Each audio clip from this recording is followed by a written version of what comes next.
Back to the daily grind, and shout out to the full-time patrons. Make sure to hit subscribe if you're new and hit thumbs up if you're not a baby back bagel biting bitch boy, cause you know what time it is. It's full time. MMA. It is Friday, April 13th, and tonight is Bellator 197, Chandler versus Girtz.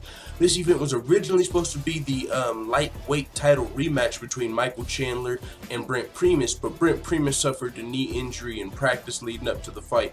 So Brandon Girtz stepped in. This is no longer a title fight. I wonder if Bellator is ever going to start doing interim title fights. Another topic for another day. Michael Chandler's going to be staying on the card, saving the card. You know, he could have waited for his title fight, but like Frankie Edgar, he said, you know what, I'm ready to fight. If this dude's doing whatever he wants. There's been a lot of back and forth between Michael Chandler and Brent Primus of, you know, is this guy ducking this guy? Is he ducking me? Is he? And Michael Chandler's, he's out here. He fought Goiti Yamauchi. He fought, now he's fighting Brandon Girtz. He's showing like, yo, if we're not going to be fighting anytime soon, I'm willing to keep getting in there and earning my title shot. Even though a lot of people feel like Michael Chandler deserved an immediate rematch, because when Brent Primus won the title from Michael Chandler, it was a freakish leg injury in the very first round. Didn't get to see much of the fight, but Brent Primus says, hey, I kicked him in the leg, and a lot of people say, well, no, it looked like he kind of just got injured. But either way, we didn't get to see the real Michael Chandler versus Brent Primus, which is what so a lot of people feel like Michael Chandler should get his title shot back, not only because that Michael Chandler's been the lightweight champion at Bellator for a while. He's fought a lot of the best guys at Bellator, you know what I'm saying? So with that being said, that's the main event of the night. We're going to start with Jaquan Berkeley versus Logan Storley. With that being said, that's the first fight of the main card. Jaquan, I'm just gonna, man, yeah, I don't know how to pronounce his first name. I don't know if it's Jaquan Buckley, so I'm just gonna call him Buckley. Buckley is 8-1 in his professional MMA career, 3-1 in Bellator, so almost half of his career's been under the Bellator banner, and he's won 3 of his 4 fights in Bellator. He's fighting Logan Storley, who's undefeated at 7-0, and so he's 2-0 in Bellator. So he's fought 2 fights in Bellator. In this fight, I'm going to be picking Buckley to get the W. He's the younger, more experienced fighter who's also fought tougher competition, in my opinion. Although Storley won 6 of his 7 fights via KO TKO, I believe Jaquan Buckley will also have the home crowd advantage, which is why I'm picking him to edge out the W. He fights out of Missouri. This card is going to be held in St. Louis, Missouri. And then on top of, he's more experienced and he's fought tougher competition and all the reasons I just said. I'm picking Buckley to get the W. Next, this fight was really hard to call between Baby Slice and Devin Brock. Even though Baby Slice has the bigger name and a lot more people know Baby Slice, Devin Brock had a really successful Bellator debut, and he was 5-0 in the amateurs. So Devin Brock's got some serious hands, some serious cardio. I actually went back and watched his Bellator debut, Devin Brock's. It was versus Conry Gracie, and Devin Brock won via unanimous decision. Very impressive performance. Showed some takedown defense. He showed his hands in that fight. So this is going to be a real test for Kevin Ferguson, whose father, of course, if you didn't know, was Kimbo. Kimbo came from backyard street fighting, doing his thug thizzle, eventually made it to the UFC, Bellator, and all of that. Kimbo is a legend in the MMA community, and that's for sure. He translated from street fights to MMA, and he even he won the hearts over of the MMA community, who might not really agree with, this backyard street fighting, but Kimbo translated successfully, and a lot of people love Kimbo Slice to this day. R.I.P. Kimbo. Well, now Kimbo's son is Baby Slice. He's in Bellator, you know what I'm saying? One of Bellator's biggest names. He's taking his dad's, he's trying to take his legacy and carry it on. With that being said, Baby Slice, a lot of people have their eyes on Baby Slice. Now he's going to be facing Devin Brock. Baby Slice in his Bellator debut. This is why this fight is so close to me. A lot of people are going to assume Kevin Ferguson might just come in here and this is going to be an easy matchup from Bellator. That's not the case. Devin Brock's went 5-0 in his amateurs, as I said, before turning pro. He won his Bellator debut against Conry Gracie. He's a really good boxer. He could pull off the upset here if Kimbo Jr. isn't legit, because even though Devin Brock's not the most experienced professionally, you're going to have to be legit to be a guy with with the skills that he has. This is going to be a great test for Kimbo Jr. And as I said, he lost his Bellator debut to a guy who a lot of people would call a can. This is the guy that, and I checked it out because this fight was kind of hard. Devin Brock fought Conor Gracie, some serious skills, so I really had to look at who Kimbo Jr.'s fought, and that's why it's still a tough call for me. This is the guy that only guy to beat Kimbo Jr. At the time, he was 0-2. He beat Kimbo Jr. and since then he's lost all of his other fights.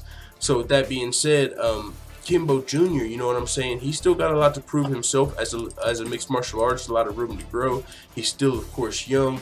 But the thing about this matchup and why I'm still picking Kimbo Jr. to get the W, even though Devin Brock is really legit, is because I think Devin Brock has more of a boxing background. I believe he trains out of a place called the Movement Boxing and Fitness Academy.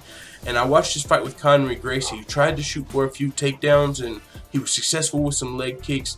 But it didn't seem like Conor Jr. really, when he almost had a few takedowns. He got the hands locked and stuff, but it seemed like Devin Brock might have like overpowered him a couple of times and stopped some takedowns and just fell on top of him. I don't know if he's going to be able to do that to Baby Slice. So I think if Baby Slice Kevin Ferguson Jr. can come in here, put together a smart game plan, mix in some takedowns, that's a boxer's weakness, you know what I'm saying? Boxers don't really like takedown heavy game plans, and I think that's what you're going to need to beat Devin Brock, because he's got some serious boxing skills, some serious cardio. He's not known for his knockout power, but he does have power when he puts together his combos. So I'm picking Baby Slice if he can put together, some takedowns in his game plan and get some takedowns in this fight, and really use a mixed martial arts game plan and not just try and throw hands with Devin Brock. If he can do that, I believe Baby Slice can get the W.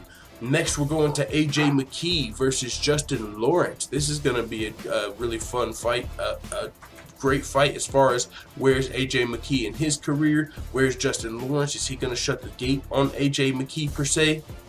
This is a really good fight. Justin Lawrence, 11-4 as a professional. He's 4-2 in Bellator, so he's got 6 fights in Bellator. AJ McKee is 10-0 as a pro, only 23 years old. All 10 fights under Bellator, the Bellator banner, and he's fought all 10 of his fights in the last 3 years. Super active, young dude, undefeated, just running through these guys Bellator puts in front of him. But Justin Lawrence is for sure going to be the best, his highest test to date, as you would expect. The competition keeps getting higher and higher. Justin Lawrence has been in there with some of the best guys from Bellator, former UFC guy. He's got a loss to Max Holloway, the current UFC featherweight champion. Earlier in Max Holloway's career, he fought this guy in the UFC. So Justin Lawrence is not a scrub at all. He's 11-4. Now, as I said, this is going to be a great fight for the rising Bellator star AJ McKee to show he can get a W in enemy territory as well, because Justin Lawrence is fighting out of Pacific, Missouri, and as I said earlier, this card is in St. Louis, Missouri. So Justin Lawrence is probably going to have the home crowd behind his back. AJ McKee, as I said, won all 10 of his Bellator fights in the last 3 years. He's only 23 years old.